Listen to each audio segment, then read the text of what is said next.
پولیو وبایي یعنی په تیزی سره خورېدونکی مرض دی چې د پولیو وایرس په شکل کې د 15 کالو نه کم ماشومانو جنکو هلکانو په جسم حمله کوي او ټول عمر دپاره معذوره کوي. د پولیو مرض علاج نشته، صرف د بچاو دپاره ویکسین قطري دي چې ماشومان محفوظ ساتلی شي او دې دپاره په ملکي سطح د تیرو 100 کالو راسې د قطرو ورکولو مهم سلسله روانه ده، کم چې په کوزدیر کې هم په سمه غر سړکونو اسپتالونو کلو حجرو سره ځای په ځای سر ته رسولی کیږي. ان اوټ مونږ دواړه کوو، ښکته نه چې کم کسان راشي هغه هم کوو، دې طرفه چې کم ځي نو هغه هم کوو. ماشاءالله خلکو کې چې دی نو اویرنس پیدا شوی دی او اوس چې دی نو د پولیو ډېر ښکلی سپورټ کوي.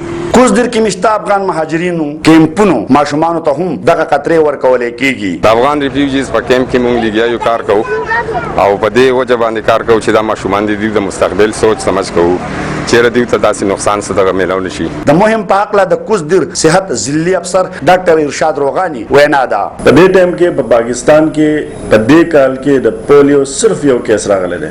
د دې مطلب دا دی چې انشاءالله موږ د خپل کاز کې خپل سکسس خپل کامیابی طرف ته روان یو. زموږ کوشش دا دی چې په لوردیر کې د پولیو وایرس بالکل هم پاتې نشي. زموږ کوشش دا دی چې موږ هر ماشوم ته ورسو، کم چې زموږ په ایج ګروپ کې ماشومان راځي 15 کال نه کم ماشومان څومره دي او هر ماشوم ته د پولیو د دوایي د اساس کې د قطرې هغه ته ورسو. په دې حوالې سره زموږ ډېر زیات مربوط پلانینګ دی. زموږ څومره د ډسټرکټ پولیو اریډیکیشن ډسټرکټ پولیو کنټرول روم ټیم دی، ټیکنیکل ټیم، هغه ټول مونږه ډیلی په دې باندې ویکلی فورټنایټلی د ضرورت مطابق ریګولر میټینګ کوو او فریکوینټلی مونږ بل سره ملاویږو چې څنګه مونږ د وایرس مخنیوی کوو، څنګه مونږ خپل ماشومان د هغوی جسم او د هغوی مستقبل د هغوی خپې او لاس د دې ګوډېدو شلېدو نه او د دې مرض نه انشاءالله بچ کوو. پښتانه چې کوم دي نو هغه څومره کیسونه هم راځي نو هغه هم پښتنو کې راځي او انکار هم کوي. هغه پښتانه کې چې تېر کال فیصل آباد کې چې کوم انکاري شو نو هغه هم پښتنو د دې ځای نه تللي وو او دا پښتانه د افغانستان هم دي. صرف پښتنو په سیمه باندې داسې پاتې نه، افغانان هم دلته پاتې کېږي.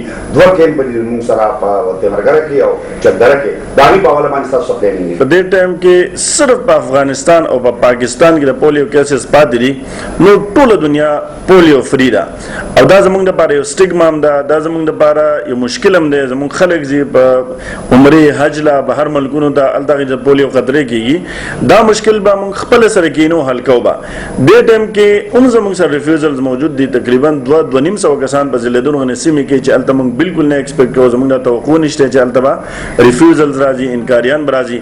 دغسې ست تعداد د سایلنټ ریفیوزلز هم دی. سایلنټ ریفیوزل موږ دې ته وایو چې ماشوم په کور کې موجود دی، مور یا پلار یا ترا ماما راوځي، هغه موږ ته وایي چې ماشوم چېرته تللی دی.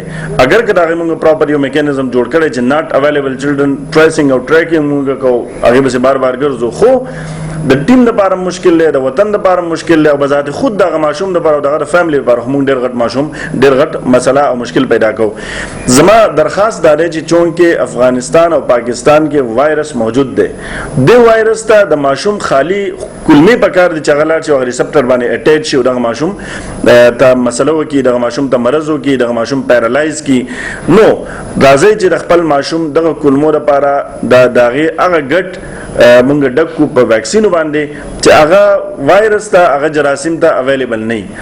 زموږ په ماحول کې جراثیم شته، د ماشوم د بچ کولو واحد طریقه دغه ده چې مونږ هغه د پولیو قطرې ورکو. لہذا اگر که مونږ دام کوشش کوو ایڈمنسټریټیولی مونږ ډېر کم کوشش کوو. زموږ خیال دا دی، زموږ کوشش دا دی، زموږ ستړي دا ده چې مونږ خپل قوم سره کینو، هغې سره هغې کنوینس کړو، هغې سره جرګې وکړو، هغې سره گفتگو گفت و شنید وکړو. د هغې باندې که ونه شي بیا ایڈمنسټریټیولی مونږ ماشومان چونکې د ریاست ذمہ داري ده هغې کوي په زور هم مونږ کور کوو. خو مونږ کوشش دا کوو چې چا څه په ذهن کې غلط فهمیانې دي، پروپیګنډې دي، نور څه خبرې اترې دي چې هغې باندې مونږ کینو ټیکنیکل ټیم ورسره ډسکشن وکړي او هغه ریفیوزل مونږ په هغه انداز باندې کور کړو. اگر که تعداد لږ دی خو زموږ دپاره یو خالي یو ماشوم بغیر ویکسین نه چې پاتې شي زموږ دپاره لویه خطره ده، د وطن دپاره خطره ده او هغه ان ا لارجر کانټیکسټ د پوره دنیا لپاره خطره ده. په ټوله دنیا کې د پولیو کیس صرف پاکستان او افغانستان کې 13 کال مخې ته راغلي دي، ځکه چې اکثر پښتانه د پولیو قطرو ورکولو نه انکاري هم وي. پښتانه که د لر دي او که د بر پلارو کوسو سړکونو جرګو زمکو مشران یو بل وجني د ماشومانو به سخت خیال وساتي دا څوک دي چې پښتانه په دې مجبورۍ چې خپل ماشومان ته د پولیو قطري نه ورکوي ماشومانو ته د پولیو قطري ورکول دي او د پولیو مرض ختمول دي محمد اسرار خیبر نیوز چکدره کوزدر